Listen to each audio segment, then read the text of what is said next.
Alright, what's up everybody? Welcome to my channel. Today I got this Burg Wachter. It's just a padlock body that accepts Euro cylinders. So I've got a Mul-T-Lock, and this is the Classic Pro. Let's see if I get that. There you go, Classic Pro. So it has this pin. See, mine's on the 1, 2, 3, number 4 position here. It's like a squared off deep trough, and it has another little ledge here on the edge. I think I saw a post on the lockpicking subreddit where they were saying that this type of cut was on number 3 on their lock. So I don't know if it's always in the same position or if it's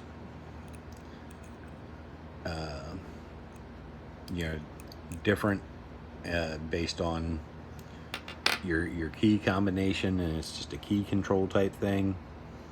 So when I first saw this, I thought maybe it had the ability to be set at like different angles, and you had to rotate something to keep it square, kind of like a Medico or something like that. But if I get this picked, I'll show you. It doesn't rotate. There's nothing like that in there.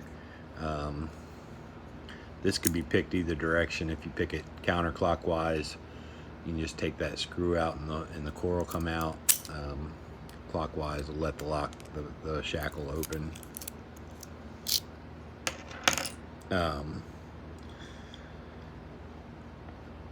But that pin on number 4 there, that different squared off pin, doesn't really affect picking very much. I mean, it's not really any different than picking any other Mul-T-Lock. This is the 1.5 millimeter tensioner from the multi-pick kit, and this is the 07 flag from that multi-pick kit.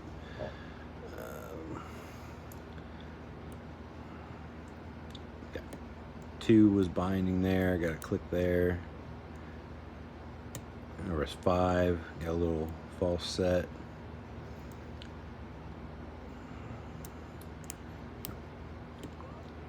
There was 4, but I had to drop everything else. I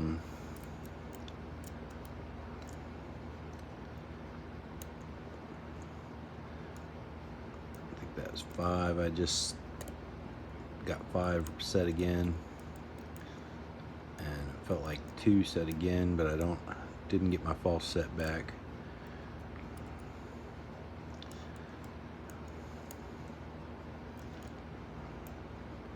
Another little click on 5 there. There we go. Another little click on 2 when I got my false set back.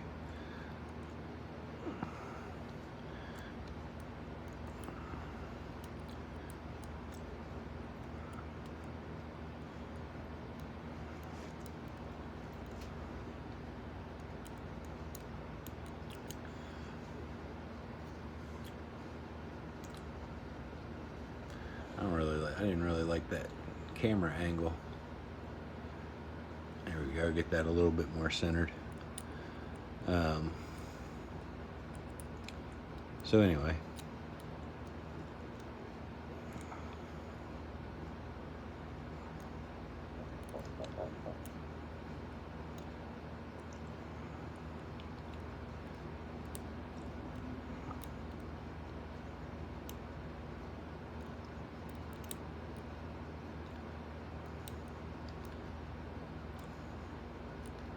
everything else is, I had some counter rotation on 1.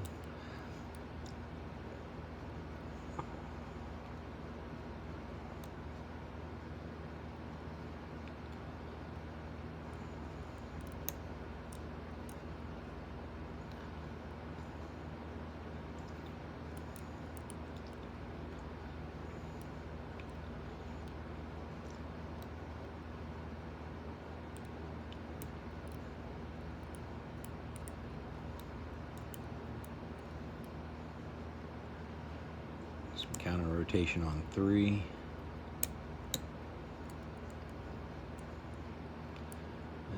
One's back down. We got counter rotation there.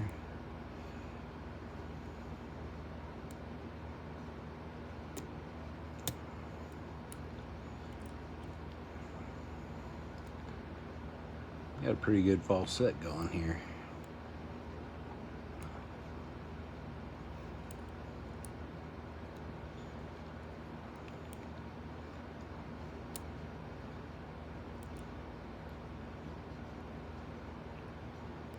Just need to find some more counter rotation. I should be able to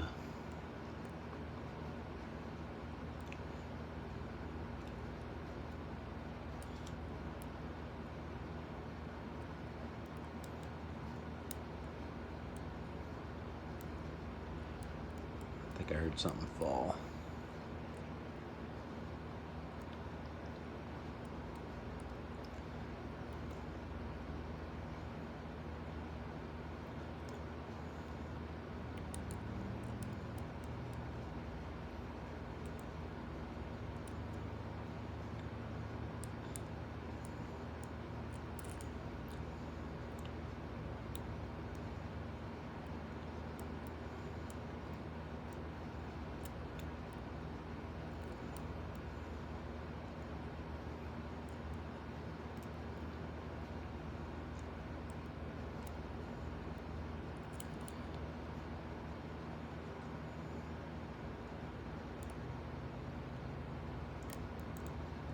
There we go. 5 was back down and got a deeper false set. I think I'm on the inner pins now.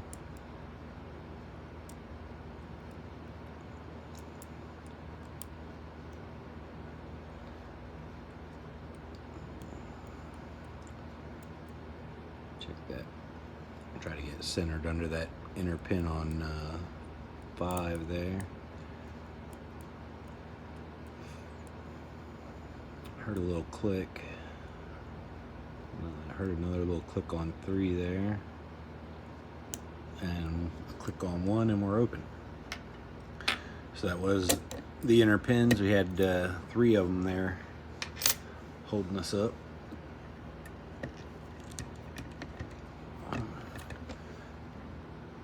Get that out of the way.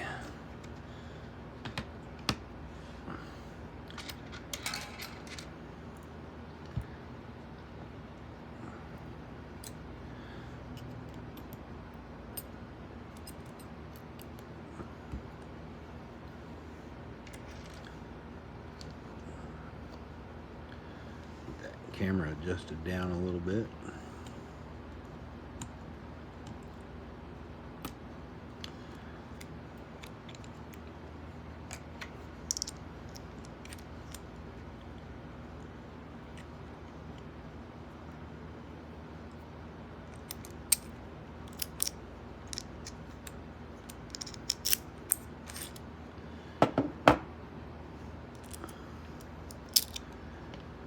All right. We need a circlip remover.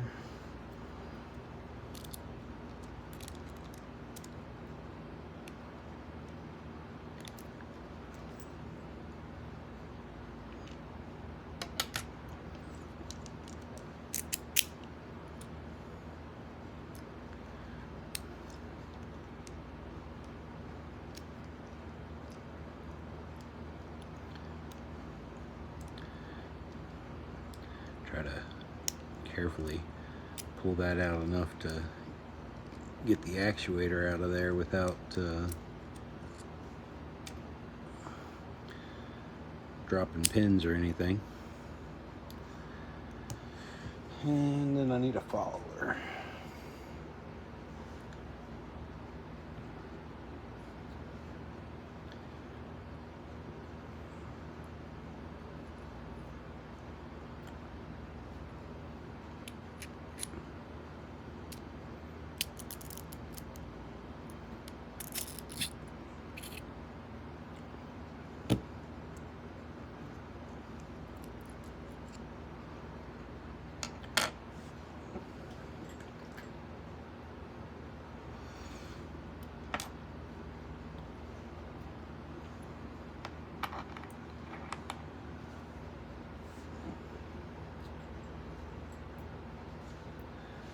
tweezers.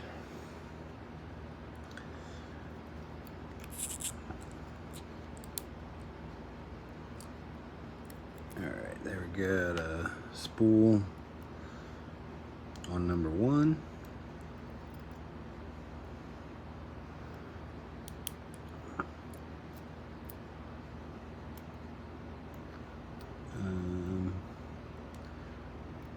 Standard on 2.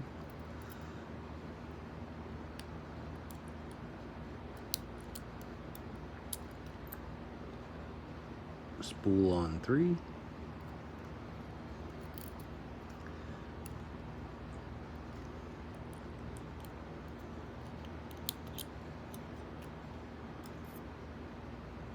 Another spool on 4.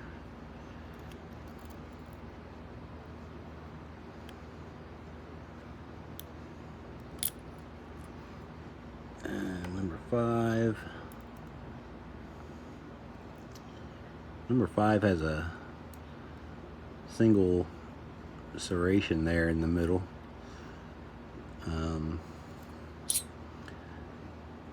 I wouldn't really do anything. It's too high up.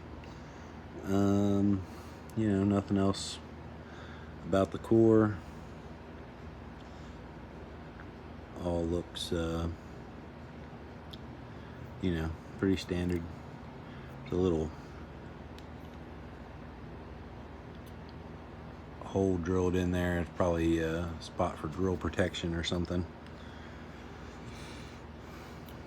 Let's see. So I know the spool on 1 and 3 came into play because I did get counter rotation on both of those. Let's see, number 4. Yeah, that would have been active too. So all 3 spools in there were active.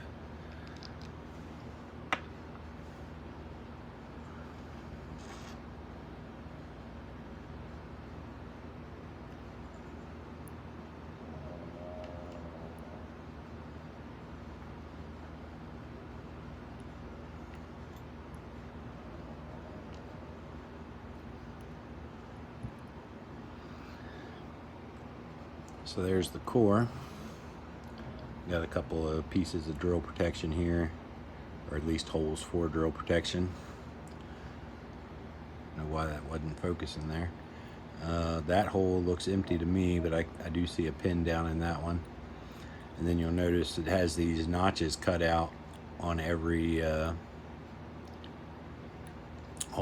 chamber.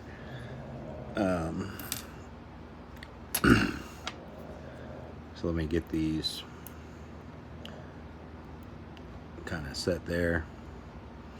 Looks like a standard pin on 5 for the key pin. This is the weird one. We'll come back to that. What the piece of it that's different for a for the Classic Pro version of a Mul-T-Lock.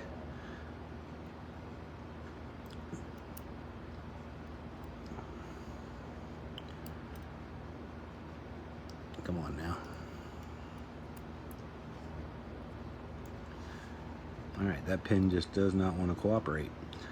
Anyway, looks like we got standard pins on 1, 3, and 5. 2 is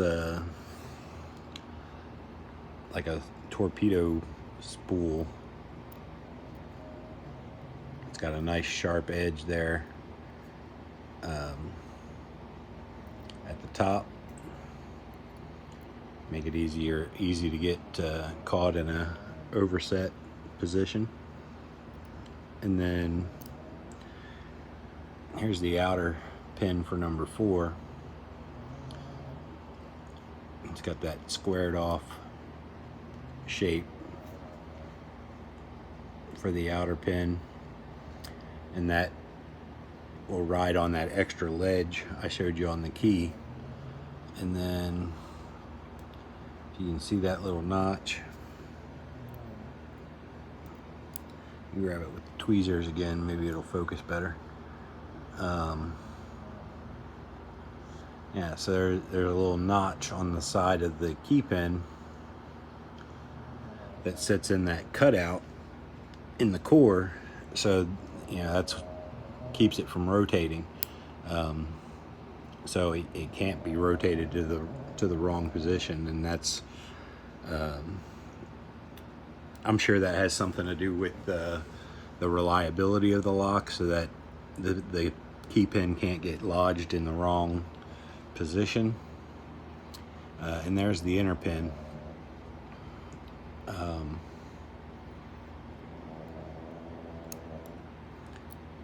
Just a squared off piece.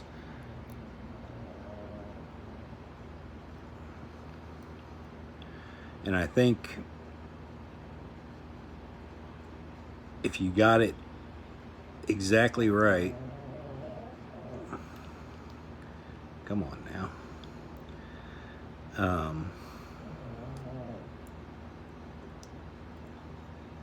I think if you got it exactly right when you were picking this. Nope, I'm wrong.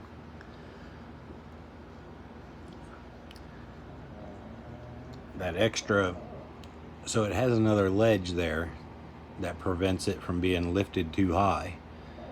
I was gonna say if you got it exactly right when you were trying to pick it, you might end up in a really deep false set that would be very difficult to get out of, because your inner pins wouldn't line up anymore. You wouldn't be able to line up that inner pin on this squared off inner pin with the inner pin on the top pin. But I think that's prevented by these ledges on the key pin here, because you can't lift that very high. You can't lift that inner pin very high before it hits the ledge there that's cut off on it. So it's mostly key control. Doesn't really make it more difficult to pick or anything like that. It just makes it harder to make an unauthorized key, I guess. Yeah, so I think that's it. That's the Mul-T-Lock Classic Pro. Kind of a longer video, but pretty cool lock. Thanks for watching.